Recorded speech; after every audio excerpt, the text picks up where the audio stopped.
Tudo tem seu tempo, há um momento oportuno para cada coisa debaixo do céu. Tempo de nascer, tempo de morrer, tempo de plantar, tempo de arrancar o que foi plantado, tempo de matar, tempo de curar, tempo de destruir, tempo de construir, tempo de chorar, tempo de rir, de lamentar, de dançar, tempo de espalhar pedras e tempo de as ajuntar, tempo de abraçar e tempo de afastar-se dos abraços, tempo de procurar, tempo de perder, tempo de guardar, tempo de jogar fora, tempo de rasgar e tempo de costurar, tempo de calar e tempo de falar, tempo do amor, tempo do ódio, tempo da guerra, tempo da paz. Muitas vezes nós matamos a nossa vida, ou matamos a oportunidade de viver bem, porque nós não somos capazes de fazer a leitura correta do que o tempo está nos pedindo. Porque é assim mesmo. Cada dia o tempo vai nos pedir alguma coisa. E é esse olhar atento que vai dando a gente essa condição, essa clareza de perceber o que de fato hoje grita pelo meu nome. O que de fato hoje chama por mim. Qual é a realidade hoje que é inadiável? Minha gente, às vezes nós somos tão negligentes na percepção disso, que às vezes nós desperdiçamos um mês, um ano, 10, 20, colocando o nosso empenho numa realidade que nem era para aquele momento. E é por isso que é tão interessante a gente desenvolver a habilidade de dizer não e de dizer sim. Porque essa é uma habilidade que só a maturidade nos traz. Que às vezes, porque somos imaturos, nós não sabemos nem dizer não. Não sabemos olhar as urgências do tempo. Então a gente vive para agradar o outro. Não. Antes de agradar o outro, você precisa perceber o que a vida está pedindo de você. Porque nem sempre aquilo que você pode fazer para agradar o outro, está em consonância com aquilo que a vida está pedindo de você. Mesmo que para a gente crescer, nós temos que ter coragem de cortar muitas coisas. A Sagrada Escritura diz: tempo de matar, tempo de fazer nascer. Tudo depende da percepção aguçada que nós precisamos ter para olhar o momento presente e descobrir o que de fato merece o nosso empenho. Quantas vezes eu na minha vida me empenhei no lugar errado, na questão errada, e depois não tem como ser feliz. Não tem como eu descobrir um contentamento sabendo que o meu empenho não foi onde deveria ter me empenhado. Não há possibilidade de eu me sentir realizado, de sentir-me bem com as minhas escolhas. Porque o que vai fazer com que eu me sinta bem é olhar para o contexto das minhas escolhas e ficar confortável com aquilo que foi escolhido. É interessante porque, às vezes, a nossa maneira de viver nos priva até mesmo dessa percepção. Nós estamos muito estranhos a nós. Não é estranho com o outro, não. É estranho a nós mesmos. Estranhos a nós mesmos. A música fala, né, que às vezes nós ficamos sem alma. O corpo precisa de alma.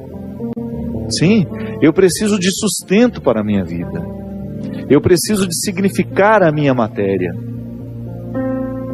Eu preciso colocar alma em tudo aquilo que sou eu. Até na casa onde eu moro.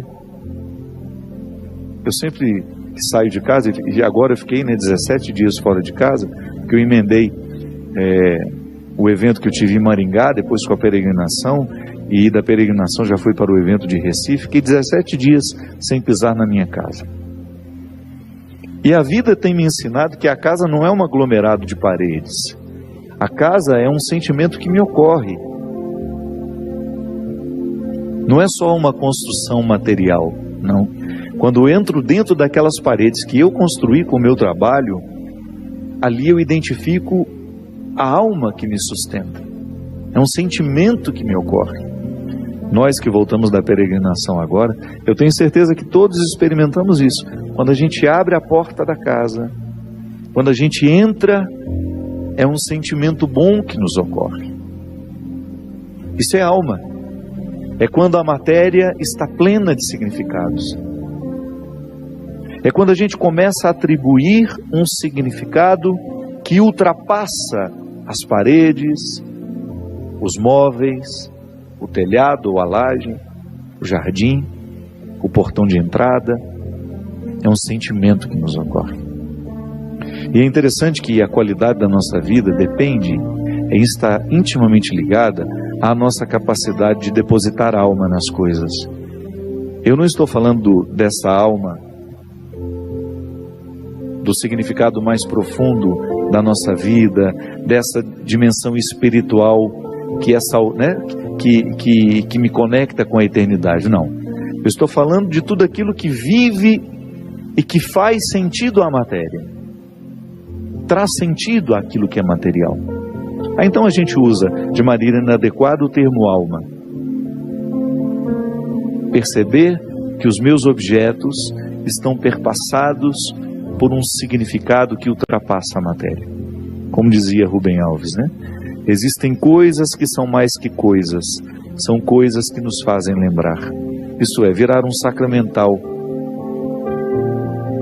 Da mesma maneira como eu trago uma lembrancinha da viagem, aquilo é para mim apenas um sacramental de alguma coisa que foi boa, que foi vivida, que foi experimentada, que me fez bem.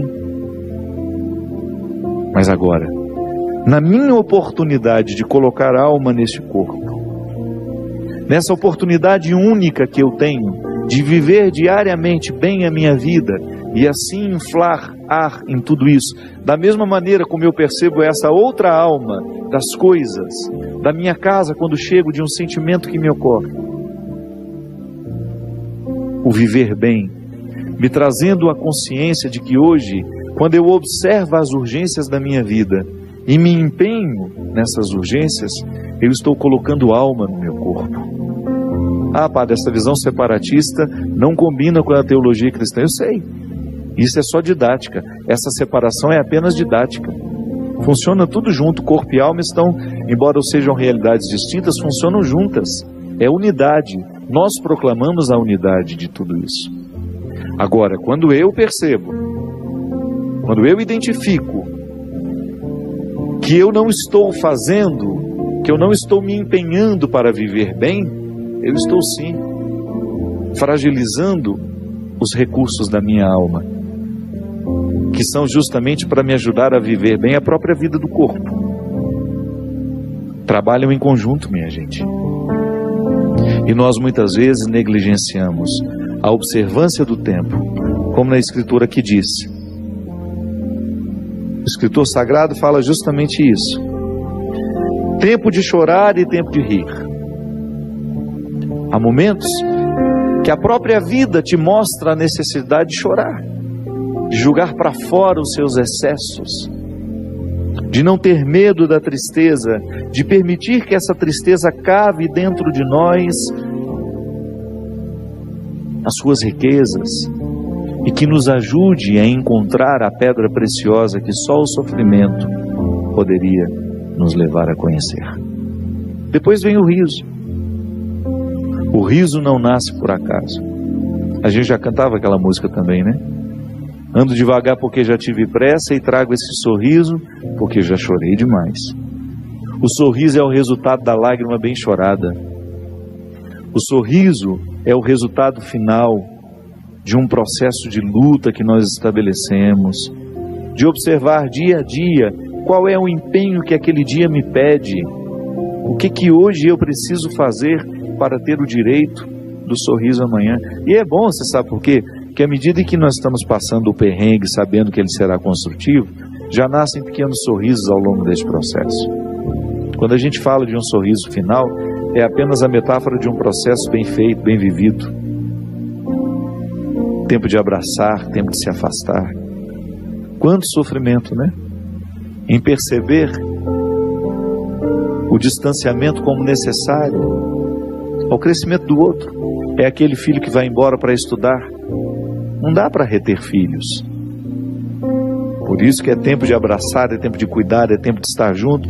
E vai chegar um momento em que esse afastamento será necessário para o próprio curso da vida. Depois volta. Mas no primeiro momento a gente precisa do distanciamento. É a urgência do dia. Chegou a época, é preciso estudar, é preciso buscar um futuro fora daqui. Minha gente, quando nós observamos o movimento do tempo e as suas urgências, a gente entra dentro do contexto de uma sabedoria irrenunciável à nossa realização humana. Tempo de rasgar, tempo de costurar. Se a gente não tem coragem muitas vezes de rasgar algumas realidades, depois jamais conseguiremos viver a libertação dela. Hoje até escrevi sobre isso. Muitas vezes nós lamentamos perder, e quando na verdade a gente vai observar aquilo que a gente perdeu, não foi perda, foi libertação. Quantos relacionamentos precisam ser rasgados para que depois eles sejam costurados do jeito certo? Fazer cair por terra todas as ilusões que nós temos do outro, ou todas as pretensões que nós julgamos em cima do outro. Não, o outro não tem que corresponder às minhas expectativas. O outro tem que ser ele. E se por acaso houve uma empatia comigo, ali construímos uma relação de amizade, se não, uma relação de respeito só. Mas é preciso rasgar. Nós precisamos viver o enfrentamento. O enfrentamento que depois vai provocar uma libertação em nós. Enfim, a vida sempre vai nos pedir uma observação. A vida sempre vai pedir de nós calma, paciência, porque com pressa nós passamos por cima de todas essas necessidades e não somos capazes de reconhecê-las. Você parou para pensar nisso? Que às vezes a vida não está dando certo, é porque você nem sabe exatamente o que você está precisando. Às vezes nós ficamos tão aflitos, tão angustiados, e não sabemos por quê. Faltou chegar ao ponto-chave. Faltou descobrir o ponto nevrálgico ali, onde de fato está iniciando o conflito. Paciência, né? A gente não tem paciência nem para descobrir o que está nos angustiando. É a nossa pressa, é a vida estranha que nós vamos vivendo.